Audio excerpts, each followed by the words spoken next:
Hi, my name is Lindy Jung. I am an author tuber. I make videos about writing, but also just books in general, travel, and pretty much whatever else I feel like. Welcome back to another writing discussion / tips video. This one is dedicated to my friends. So as you can tell from the title, we are going to be talking about writing compelling fictional friendships today.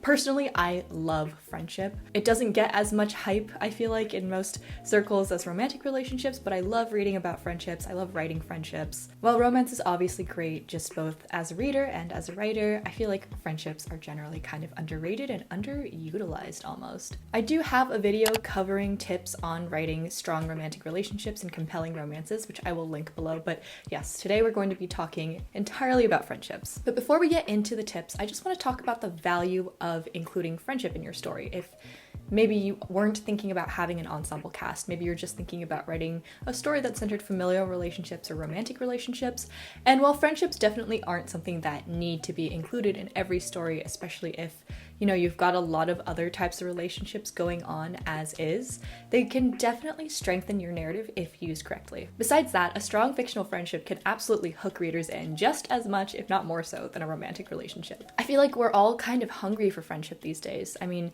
real world statistics show that younger people are having more friendship decline. It's becoming more and more of a rarity, unfortunately. I do think that creates this sort of longing to see friendship depicted in fictional worlds, especially strong friendships that can weather anything. Also, if you already have multiple characters in the story or an ensemble cast, relationships are kind of like the webs between them. Also, if you already have multiple characters in your story, relationships sort of function as the webs between them. Again, we see a lot of familiar relationships and romantic relationships, but in general, you just want some sort of interpersonal relationship because that breeds interpersonal conflict, which is what carries a plot forward, carries a story forward. So without further ado, let's jump right into our tips. Number one is to utilize tropes. I am definitely starting to hit the point where I am rolling my eyes just a little bit when I see the same 5 tropes used over and over again for romantic relationships. But honestly, platonic friendships or relationships or just friends that utilize those same tropes just hit so much better, probably because they're not as overdone as right now. Like, for example, instead of enemies to lovers, maybe enemies to snarky friends. The whole sunshine and grump trope, that works so well for friendships, in my opinion. Friends at first sight, that instant soulmate but platonic soulmate connection. I'm a believer in platonic soulmates, absolutely. Also, other than tropes being a lot of fun, they are a very useful storytelling tool, which I haven't talked about as much, but I would love to at some point. They are a great way to sort of quickly and dirtily establish certain traits in certain relationships and foils. Obviously, it's best to build upon these base tropes, like sunshine and grump cannot be the only character-defining traits that these characters have, but we will get to foiling and all that stuff a little bit later in this list. Tip number 2 is to consider what your individual characters' platonic relationships say about them. This, of course, could be blanketed to cover all types of relationships, like familial and romantic for sure. But I think that if you use friendships to sort of characterize these characters, if that makes sense, that's a really powerful way to invoke subtext and sort of create more depth in these people. Some questions to consider are what makes their friendships strong and long-lasting versus just acquaintanceships that pass by really quickly? Why do certain sets of people stay friends while others don't? Is it just time and circumstance, and maybe that means these characters are more inclined toward convenient relationships, or do they actually stay connected over time and space and long periods of time? And does that mean they're more loyal and persistent? How does your character treat their friends, especially in contrast to their acquaintances, their family, their partner? Are they sort of more comfortable and loose, or are they stiffer? Are they a little bit mean or a lot sweeter? It all sort of depends. Also, what do the types of relationships they maintain say about them? Maybe your main character has a bunch of childhood friends who they grew up with and they're super comfortable with. They've been through it all together and they kind of struggle to make new friends that are that close, because it is hard to make really close new friends if you have a lot of childhood friends. Maybe they act like a completely different person around their childhood friends versus other people, and that is also a point of contention for them. Or maybe they only have friends from work, they only really really talk to or interact with the people they see on a day-to-day basis. They don't have meaningful relationships outside of their office or whatever else. And maybe that means they're a little bit of a workaholic, or they're kind of guarded, or they're just like not that good at opening up to people. Maybe they're someone who flits between different groups and they slightly shift their personality depending on who they're hanging out with. And that means there's someone who is kind of a people pleaser, sociable, adaptable, maybe not that trustworthy.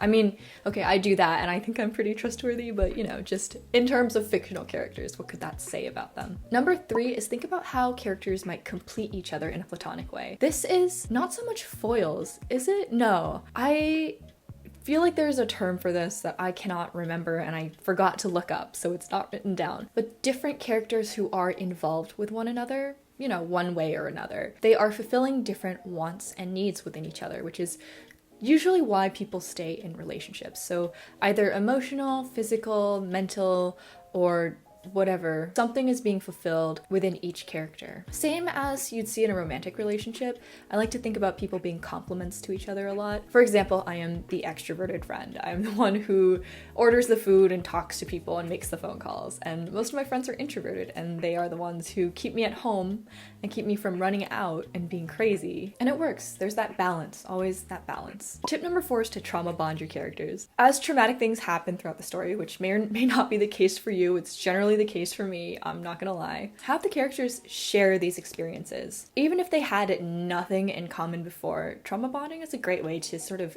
build up a believable relationship between two characters. Again, this could more generally be applied to all relationships, but in this case, friendships. They might be able to open up to each other, they might learn to trust one another or see each other's strengths and weaknesses in a way that others might not. It just builds a deeper relationship in a sort of quick and easy way. Not for them, for the writer. Tip number 5 is to build character arcs through platonic relationships. Just to sort of cover this generally, my biggest tip for writing any type of relationship is to make sure that each character can stand on their own. We'll get more into that later.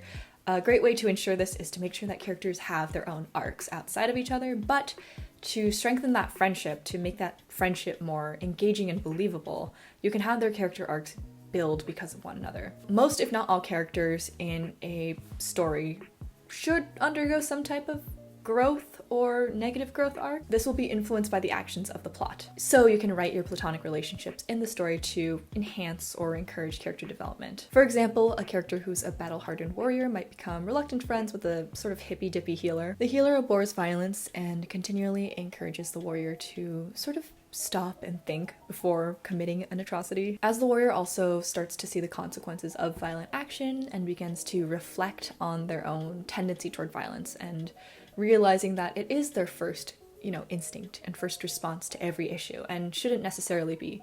The healer is there showing them that there is an alternative. Meanwhile, the warrior is also showing the healer that it is sometimes necessary to stick up for yourself and to fight for what is right, otherwise no one else will do it. So they're sort of bouncing off each other. Number 6 is friendship can be a theme. It absolutely can be the theme of your story. While this sounds sort of cheesy and, it's definitely the moral of every kid's show, the power of friendship is a bit overdone. There are a bunch of different avenues that you can explore this theme through. You could explore destructive friendships, exploitative friendships, toxic friendships, friendships that sort of peter out after a long time and have a bittersweet ending, friendships that turn into something more, of course. Codependency, there's just so many different ways you can explore this because our friendships are all totally unique. I feel like no two friendships really look alike, and there are a lot of issues that come up with just platonic relationships as well. They're not all wholesome sunshine and rainbows. I would love to see more stories that tackle themes of friendship in sort of a more like adult way, basically, because I do think there is this idea that friendship is something that is mostly for children, but where would we be if we didn't have friendship, if we didn't have community, if we didn't have these relationships that are just like love, but in a platonic sense? Tip number 7 is to write characters that bring out the best and worst in each other, otherwise known as character foils. Character foils are 2 or more characters that complement each other or contrast each other in such a way that it brings out or highlights these negative or positive sort of extreme traits. For example, the classic archetype of a jock who's really bad at school or class, and then a nerd who's bad at sports. If you stand that muscly jock right next to the skinny little nerd, you're going to see some differences. If you put them in a test setting, you're going to see some differences. That's, I feel like, my best straightforward example. Foils work really, really well with characters who are friends with each other. I think in real life, again, there's that sense of complementation. There's that sense of opposites attract in a way. They might even directly point out one another's flaws because, you know, you rag on your friends. Depending on your character's history with each other, you can also play out how these traits have developed over time or just explore that development. Maybe they exacerbate these traits in one another. Maybe they push each other's buttons in a really specific way. All my friendships are older, like in real life, so I feel like that's sort of the line of thinking that I'm following is like, oh, people who've known each other for a long time, but this can absolutely be the case with newer friends as well. So this plays into character arcs as well. Foils naturally push each other to grow. As you can tell from my warrior/healer character arc example, those characters were foils. It's all just about developing each of these characters' arcs. Number 8 is to consider writing unhealthy friendships, because friendships are usually depicted in children's media and there isn't a ton of room for, you know, like a darker element of friendship in children's media. There tends to be this misconception that friendship is, you know, just smooth sailing, because you can to a certain degree pick your friends, but also you can't. From a fictional standpoint, I absolutely find unhealthy friendships to be totally fascinating. I think they're an underexplored aspect of certain types of fiction, especially genre fiction, and I'd honestly love to see more stories featuring these dynamics. I think they can add a real level of interest that hasn't been seen that often. In general, this is very broad, but I do think that most adults have experienced at least one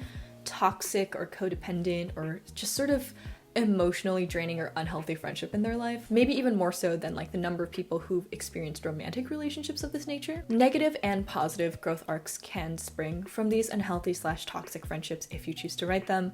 Of course, any sort of like conflict will breed growth, so that's a really interesting way to push a character's growth forward. Tip number 9 is to remember the power of the fictional friend group. The most iconic ensembles of all time feature fictional friend groups getting up to all sorts of shit. Think like Six of Crows, Friends, the TV show, Avengers. I mean, they're more like coworkers, honestly, but you know, whatever. The point here is that a well-written and well-developed friendship between multiple people, where all of them are friends with each other, is sort of a lasting image. If you can pull it off, you really pull it off. Like, this is something that lasts. People will pick favorites. People will start like wanting certain ones to kiss. It just is so much fun, especially in fantasy, where I feel like every friend group or quest group starts to sort of feel like a D&D campaign group, which is one of the most fun things ever. I don't even play that game, but I just love that feeling of like, oh, everyone has a role and everyone is sort of a dumbass, but you know what? They've got good hearts and they love each other and they're gonna get it done. So in my opinion,